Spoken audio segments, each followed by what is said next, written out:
Hi, Scott. This video is for Scott Snyder, and I guess other people can watch it too, because you have just recently started watching WWE, and you asked what, if you've only started watching recently, is a pretty reasonable question. And that is, why don't people like John Cena? He seems like a nice enough guy, and he's fun to watch. Okay, so Scott, you are a comic book writer, and if you're a comic book fan, maybe this will help you. I want you to imagine the DC universe with all of the heroes, many heroes, many interesting villains, except imagine if Superman was presented as just better than everybody. And there was only one comic, and it was called Superman, and Superman just beat everybody. He showed up, and yet the comic presented him like he was an underdog. So even though you read it, and he's like beating all the bad guys at once, it would say stuff like, can Superman do it? You know, how is he gonna win this time? And you'd go, he wins every time. What do you mean, how is he gonna win this time? And the only time Superman lost is when there were really extenuating circumstances, except for sometimes when there was extenuating circumstances and it totally made sense for him to lose, he still just won. And he was never upset, except for sometimes he'd get like annoyed and he'd like call you like poopy or like dummy, or he'd like he'd belittle you. He'd be extremely condescending.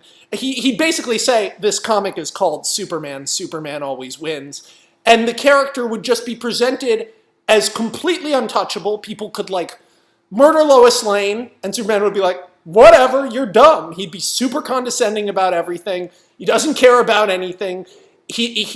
The character is presented as a given of him being the most powerful superhero, and he never ever loses. And now imagine that went on for 3 years of television. So that was sort of John Cena's flip from when he started being like this edgy sort of rapper character into just being not even Hulk Hogan. Because Hulk Hogan, the character, is sort of a schmuck. He'll like poke you in the eye, and he'll figure out ways to like take shortcuts. Not Superman, not John Cena. Oh, the Flash has like a villain he's having a lot of trouble with. Superman just flies down, like you're really interested in your Flash comic, like what's gonna happen with this guy? And Superman flies in, suddenly Superman just beats that guy. This villain who'd like been built up for years in a Flash comic. Oh, like the Joker, like imagine if Batman was like hanging out in Gotham and Superman shows up and he's like, these guys don't even have powers. And the Joker is like, I'm the most important villain. And Superman was like, no, you're not. Boink. That was WWE for like a period.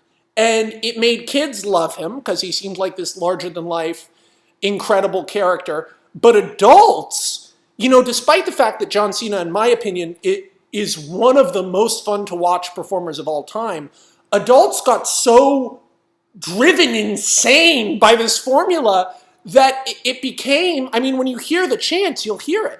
And people have said it before. Paul Heyman said it best, but you hear, let's go, you hear like it's, let's go Cena. Cena sucks. Because it's all the kids versus all the grown-ups. And when you see Cena now, you have to take in mind that his character has taken a major step towards being a relatable, well-drawn character. But he wasn't that for a long time. And a lot of people are like traumatized by it, I think. And so now when he wins, you know, he's got the US title, suddenly the US title is important.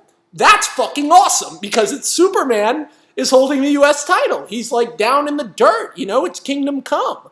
Whereas when he challenges for the main title, everyone is like, fuck this guy, because they really don't want the show to go in circles. You always want the show to be new. And that's what's so wonderful, especially about Raw, is that when it gets new, it's new in such a startling and incredible and fun and surprising way. But when it gets formulaic, it's hard.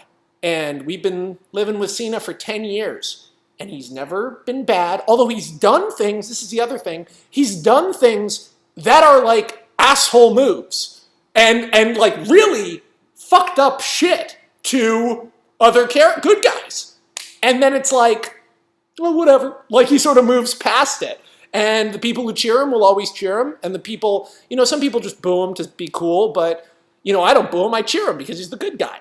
when you go to a wrestling show, you cheer for the good guys. Although, like, he did this thing to Rey Mysterio. But do you see what I'm saying? It was an environment of sameness that bred a contempt for this character that shouldn't exist, really. I mean, despite the fact that, he does a lot of things that are annoying, they all do.